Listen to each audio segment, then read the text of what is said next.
میرے حضور نے آپ نے ایک بڑی خوبصورت حدیث پاک بیان فرمائی.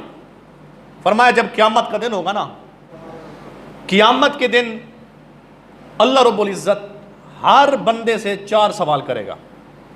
4 سوال. اور امام بخاری نے 5 کا ذکر کیا ہے کہ اللہ ہر بندے سے 5 سوال کرے گا. اللہ اس وقت تک کسی بندے کے قدم اپنے آگے سے ہٹنے نہیں دے گا جب تک اللہ اس بندے سے 4 یا دوسری حدیث کے مطابق 5 سوال نہ کر لے. اللہ خود سوال کرے گا. تو سنیے وہ کون کون سے سوال ہیں. حضور فرماتے گئے جب ہوگا نا قیامت کا دن، اللہ جو سب سے پہلا جو سوال کرے گا وہ کرے گا اللہ زندگی کے بارے میں. زندگی کے بارے میں. فرمایا تمہیں زندگی دی تھی، زندگی کو کہاں گزارا ہے.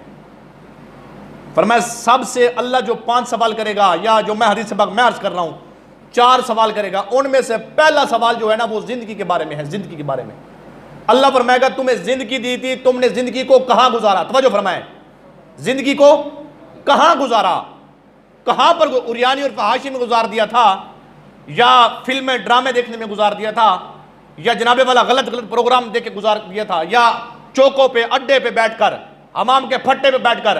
اللہ ہر بندے سے سوال کرے گا.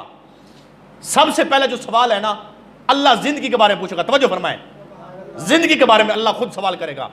آقا فرماتے ہیں اللہ اس وقت تک کسی بندے کے قدم اپنے سامنے سے ہٹنے نہیں دے گا جب تک اللہ خود سوال کرے گا.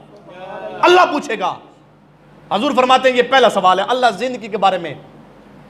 مجھے آپ بتائیں جس نے زندگی گناہوں میں گزاری ہوگی وہ کیا جواب دے گا، لیکن جس نے زندگی قرآن کے لیے، اسلام کے لیے، عبادت میں، ریاضت میں، قرآن پڑھنے میں، نماز میں گزار دی ہوگی نا، میرے بزرگ فرماتے گئے قیامت کے دن جب اللہ سوال کرے گا تو اچھی زندگی گزارنے والا اللہ کے بارگاہ میں عرض کرے گا مالک تو نے زندگی عطا کی تھی نا، میں نے اس زندگی کو گناہ میں نہیں گزارا، اس زندگی کو میں نے کبھی سجدے میں گزارا ہے، کبھی قیام میں گزارا ہے، کبھی رکوع میں گزارا ہے، کبھی تسبیحات میں گزارا ہے، کبھی درود پڑھتے ہوئے گزارا ہے.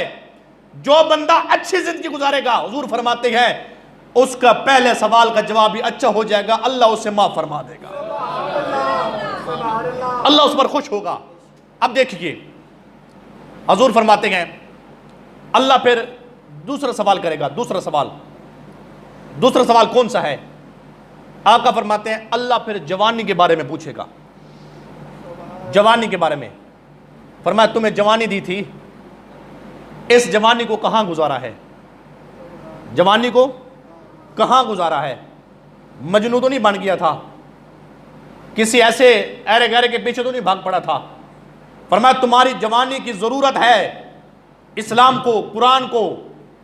اللہ رب العزت نے تمہیں جو جوانی دی نا، تمہاری جوانی کی ضرورت ہے دین کو، تمہاری جوانی کی ضرورت ہے مدارس کو، عبادت، سب کچھ تمہاری جوانی کی ضرورت ہے.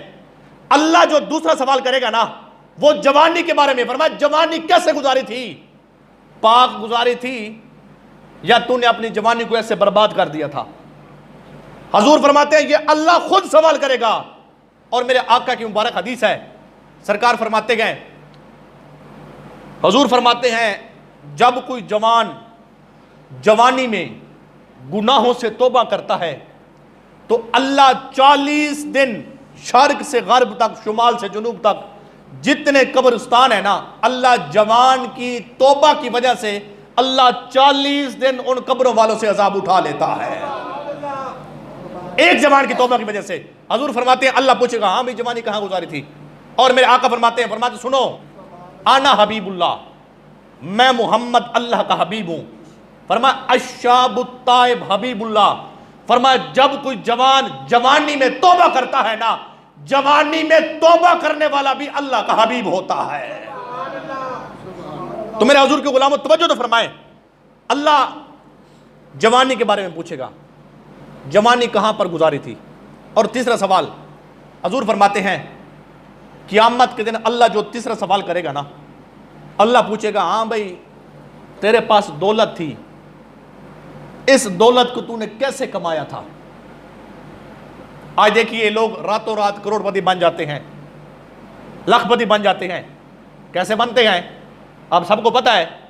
لیکن سن لے اللہ قیامت کے دن یہ پوچھے گا تو نے یہ کوٹھیاں بنائی تھی, تمہارے پاس یہ گاڑیاں تھی, بنگلے تھے, جناب والا اتنا بڑا کاروبار تھا, پیسہ دھن دولت سب کچھ تھا, تو نے یہ دولت کمائی تو کہاں سے کمائی؟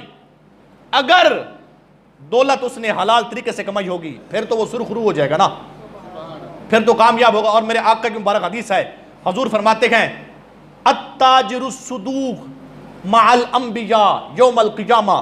حضور فرماتے ہیں جو سچا تاجر ہے, جو ایمانداری کے ساتھ بغیر قسم اٹھائے, ایمانداری کے ساتھ, اخلاص کے ساتھ, حضور اسلام کے طریقے کے مطابق جو تجارت کرتا ہے نا, حضور فرماتے ہیں التاجر الصدوق مع الانبیاء یوم القیامہ.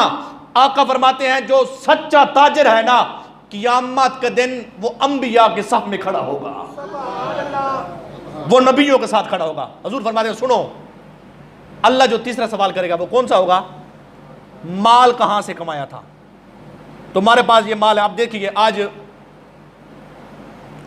شاہ صاحب کا انتقال ہوا ہے, باہر لوگ بیٹھے ہیں نا, یہ ہمارے اوپر بھی وقت آنے والا ہے, تو اس سے پہلے کہ موت کا قاصد آ جائے ہمارے پاس موت کا قاصد آ جائے اور کوئی حجت باقی نہ رہے, آج وقت ہے ہم تیاری کر لیں.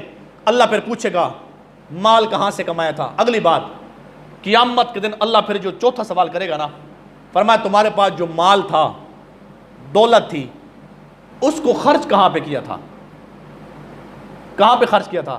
آج ہم خرچ کرتے ہیں نا اپنی ضرورت کے لیے, بیٹے کی شادی کرتے ہیں تو ہم 2-3 لاکھ کی لائٹنگ لگوا دیتے ہیں, مجرے کرواتے ہیں, اور جناب والا آتش بازی کرواتے ہیں, اتنے جناب لائٹنگ لگا اور بیٹھ کے ہم بھینگ مارتے ہیں. میں نے بیٹے کی شادی کی, میں نے اتنی لائٹنگ لگوا دی, میں نے یہ کام کر دیا, میں نے یہ کام کر دیا, میں نے یہ کام کر دیا. اور میرے بزرگ فرماتے ہیں تو یہ تو کہتا ہے نا, تو دیکھ تیری گلی میں کتنے غریب بیٹھے ہیں, تیری گلی میں کتنی بیوائیں بیٹھی ہیں جن کے گھر میں ان کی بیٹیاں بوڑھی ہو رہی ہیں, جہیز کا پیسہ نہیں ہے, پیسہ ہے ہم ان کی شادی کریں. تو ایسے اللہ تلے پہ اریانی اور فحاشی کے پروگراموں میں پیسے خرچ کر کے ایسے چلا جاتا ہے نران کا گان, ایسے چلا جاتا ہے جناب والا ٹور پہ, میں جی فلاں گیا تھا, ڈھینگ مارتا ہے میں نے فلاں ٹور کیا, میں نے فلاں خرچ کیا, فلاں کر کیا.